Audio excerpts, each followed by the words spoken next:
Curiosity and perseverance have kept Wilson Greatbatch innovating throughout his entire career. Along the way, he revolutionized telemetry, built a solar-powered canoe, and launched a $50 million company. Greatbatch holds 150 U.S. and foreign patents. His most famous invention, the implantable pacemaker, has saved millions of lives. Its unintentional discovery owes to another trait common among inventors: a mind open to the unexpected. I pulled out the wrong resistor out of a box and got a 1 megohm resistor. So this was 1,000,000 ohms instead of 10,000 ohms. And the thing went blip, and then a little waited a second, and it went blip again. And I said, my good heavens, what did I do? I'm going to tear it apart. And I looked at it again. I said, what's a pacemaker, you know? And so for the next 3 years, most of the world's pacemakers were to use that block and oscillator circuit because I pulled the wrong resistor out of a box. Greatbatch continued to improve pacemaker design throughout the 60s. And by 1970, it became clear that a shift in the focus of his work was needed. At that time anyway, the problem was not pacemakers. They were going well. The problem was batteries. And so I told Earl Bakken of Medtronic, I said, you know, you're never going to get a better pacemaker until you get a better battery. No, he says, I'm not going to jeopardize my only source of batteries by trying to make batteries. He said, I'm going to stick with the mercury. I said, well, I got to leave.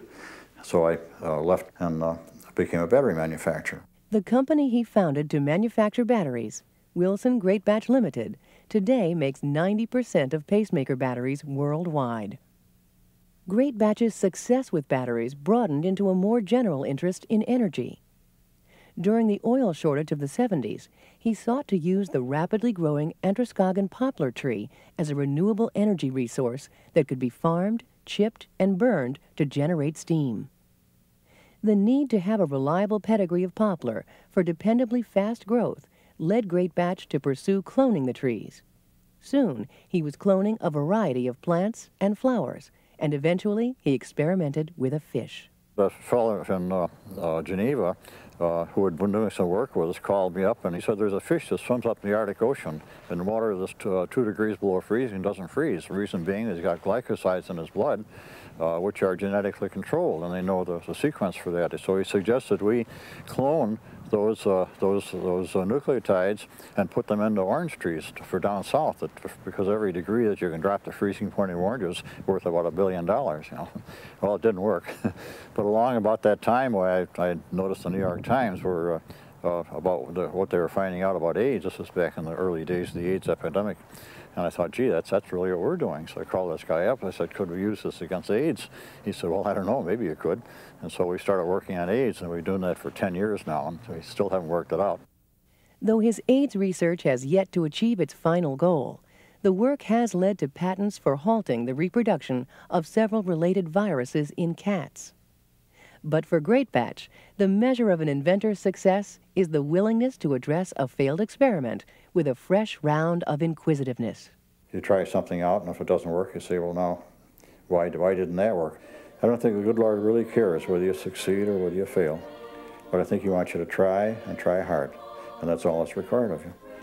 And my most abject failure may be part of some grand success, and His sight may never take place in my lifetime. So I should not fear failure. But on the other hand, I should not crave success, because if I demand to be paid for what I do, whether it be in money or peer approval, or whether it just be to have this stupid experiment work, I'm asking to be paid for what should be an act of love. I should be doing this just because it's a good thing to do. Today, Greatbatch uses his lifelong interest in energy to excite and inspire the next generation of inventors. And the thing I could do most to encourage inventors today would be to somehow or other be able to do nuclear fusion. And I think I could do it using helium-3. And that's the way to go. You know, it's inevitable. It's going to have to be, and it's the way to go. Of course, I'm biased. I can just take a transistor radio like so and put that up close to it.